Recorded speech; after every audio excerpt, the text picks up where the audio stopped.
The Red Web, a Necromunda novel. Chapter 6. The Meeting.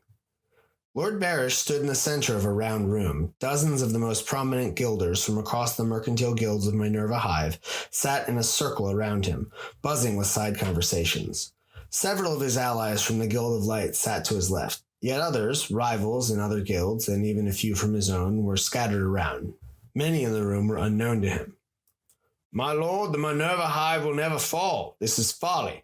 Even discussing it could mean our deaths," Barish shouted to the room, addressing the man who had called the assembly, Lord Moloch of the Water Guild. "Why you would even call this meeting is beyond me. If you have nothing to add beyond recrimination, then you would do well to sit down, Lord Barish. The guilders here came of their own volition, and we will have this out." Lord Moloch was visibly agitated, unusual for such a prominent player in the Hive's great web. "The question is, should the guilds work with a revolutionary force to keep order in the Hive? We have seen the pamphlets. We know they intend to take us hostage. We have been offered lenient treatment if we continue to maintain the infrastructure. We also know what the cost will be if the Imperial House ever finds out. What is to be done?" Lord Barish took his seat, successfully chastised out of continuing to challenge the meeting's legitimacy. Lady Ulster of the Corpse Guild next stood. "They will kill us if we don't. It doesn't seem much of a choice to me. The piss ants are more immediate threat than the Imperial House. And let us be reminded that at the moment resources are strained. The Imperial House cannot commit the manpower to repair or bring our infrastructure back online without us. They will understand that we are needed to keep Minerva running when they retake it." A murmur went out in the crowd. "What if the revolution is right?"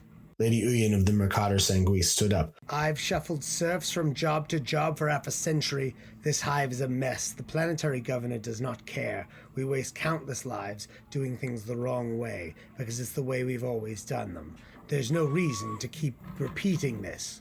"Heresy!" shouted Barish, jumping into his feet. "This is the height of criminality. We cannot entertain the demands of our lessers, and we cannot challenge the Imperial House. You could damn us all, Uyen, and leave the Hive abandoned for no good reason other than sympathy for your charges." Sympathy? Sympathy? I've cut down mothers in front of their children. I've fought and killed dozens in the arena.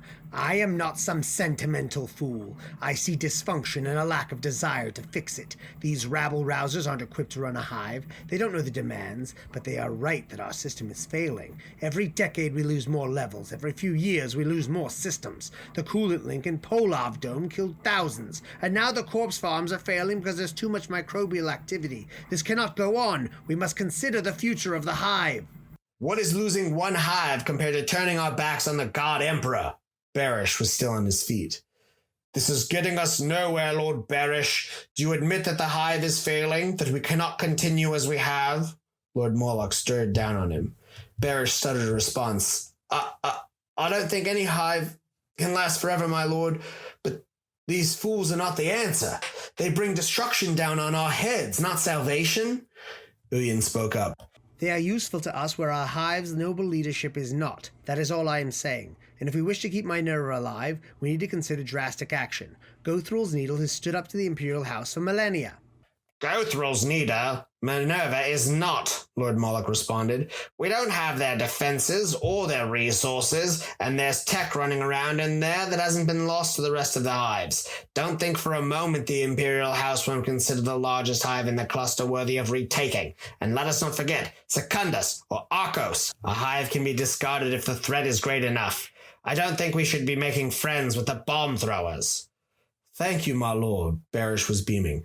"That is exactly what I would say. There is no time to deal with these cretins. If anything, we should start disabling systems so they cannot damage them."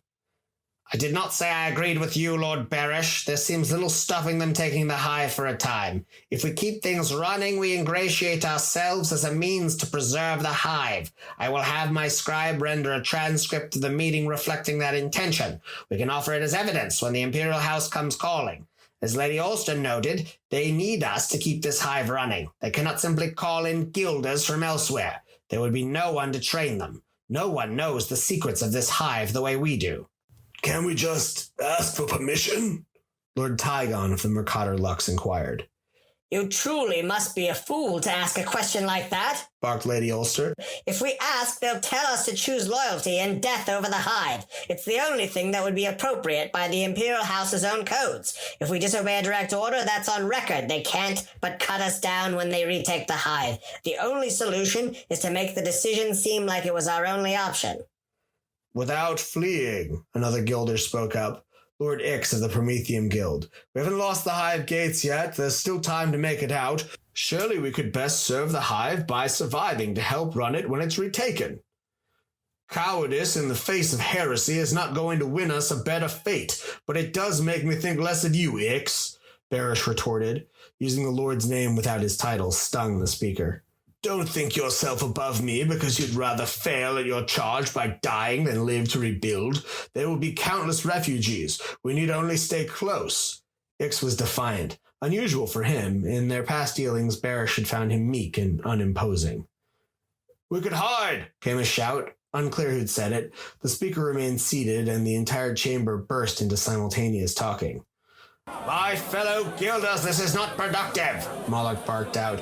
We must discuss this in an orderly fashion or we will never come to a reasonable conclusion. How are we supposed to come to a conclusion when everyone wants something different? Tygon asked. That's why I want to consult with the Imperial House. If we cannot come to a consensus, it's better to ask permission. The din exploded again. The meeting was getting out of control. A shoving match between two of the Iron Guilders escalated to blows, each being pulled back by one of their compatriots. There was too much bad blood in the room. There was no way to put aside the divided loyalties and come to an agreement.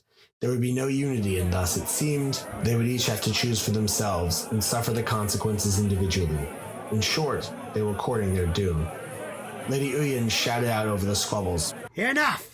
I have tried patiently to guide you all. The mob is coming. The future is in their hands. The Imperial House will not last forever, and when the time of choosing comes, you will all be marked. They will know you are only helping to protect yourselves. They will steal what secrets they can, and they will dash you all upon the hovels that line the great hive's walls. We have opportunity after opportunity for change, but we have not taken them. There is no solution that does not involve blood. Helmar will fall. The hivers will rise. There will be no end to the terror. If you are not ready to meet the Emperor, prepare to beg for your lives. She made for the door of the chamber, unwilling to share breast with these cowards and fools any longer. Someone made to grab her arm as she fled, Lord Barish. I won't let a heretic walk out of those. Before he could finish his sentence, the air was gone from his lungs. He looked down. He saw Uya's stiletto dagger sunk deep into his lungs. As quick as she struck, the blade was back in its sheath, and she reached the door, and as the crack of a bolt pistol rang out, another of the Light Guild had drawn and fired at her. Her displacer field threw her clear of the explosion and out the door, but the shot triggered a brawl. She impacted the wall and the hallway hard. Her ears rung from the force of the bolt's blast. Pulling herself up, she slammed the hatch behind her and entered into a sprint. Expecting to be followed, it seemed the fighting in the chamber had taken the focus off of her. She might get away free. She would not die today. The Guilders are too loyal to serve, she said into her vox. We may need to kill most of them.